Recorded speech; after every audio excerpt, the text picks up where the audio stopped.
everyone, and welcome back to my channel. Today's video, I'm going to be sharing with you all of my wrap-ups for April. I just completed my OWLs and that makes me a Potioneer. I read some great books this month, so hang around and check them all out and the additional book that I read. And do let me know if you did the OWLs this month and what books you completed as well.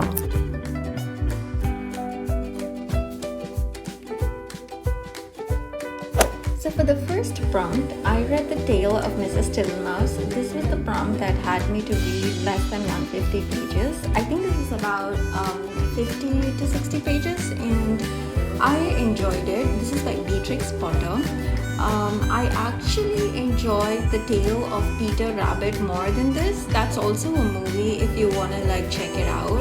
This one was a little bit more, a little bit less of a story, but I still enjoyed it and I love Beatrix Potter's books.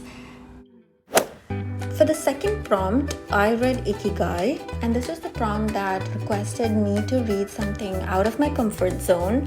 And I don't necessarily read a lot of these kind of books. I do sometimes, but not very often. So I was really excited to get into this book. I actually thought this book was okay. Not great, but I didn't totally fall in love with it or anything. It's just that by the end of the book, there are basically 7 to 8 tips that they give you. And you might as well just skip and read that part. That's how I felt the book was. But nevertheless, it was something a little bit different and I thought it was cool that I read it.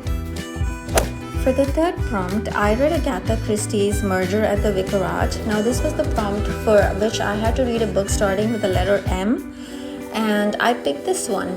Now I wanted to add this because it was a little bit different from the other books I had chosen for this month, and this was Miss Marple's first book. I thought it was okay. I actually like Miss Marple, but this book was a little bit not so enticing for me. Nevertheless, I still enjoyed it and I'm glad I read this book this month.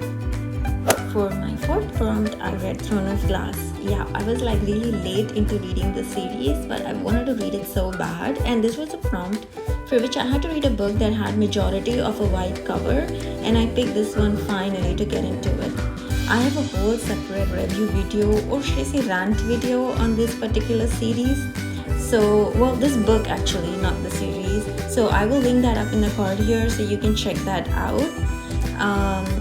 In one line, I don't think I was a big fan of Kalina.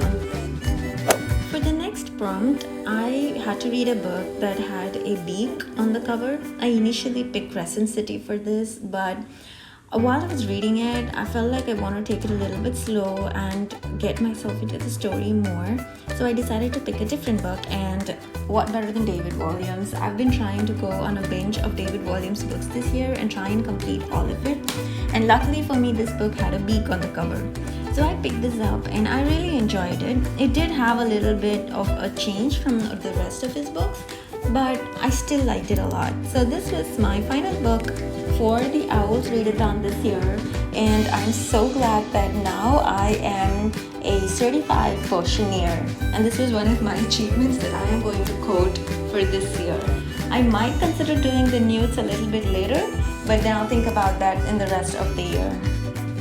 I also read an additional book apart from the OWLs, and this was R.L. Stine's Fear Street College Weekend. I haven't read much of R.L. Stine's books or his Goosebumps as much, but I thought I will give a try to his Fear Street series, and I think I'm going to read a lot of this series more in the coming months. This college weekend was in a very quick and slightly into the horror phase book, so I would definitely recommend reading the Fear Street series during Halloween. I'm really sure that it's going to be very quick and things turn around very fast, and I actually enjoyed the book a lot. Also, do let me know in the comments below if you participated in the OWLs last month and if you completed your certification and if you are certified anything. I would like to know. Or if you didn't complete it, then do let me know that as well. I'd also love to know what books you read for the readathon, and if you're looking forward to the news or any other readathon in the coming months. Drop your comments below and let me know your thoughts. Well, thank you so much for for watching this video. If you enjoyed it, don't forget to hit the subscribe button and put a thumbs up. Thank you.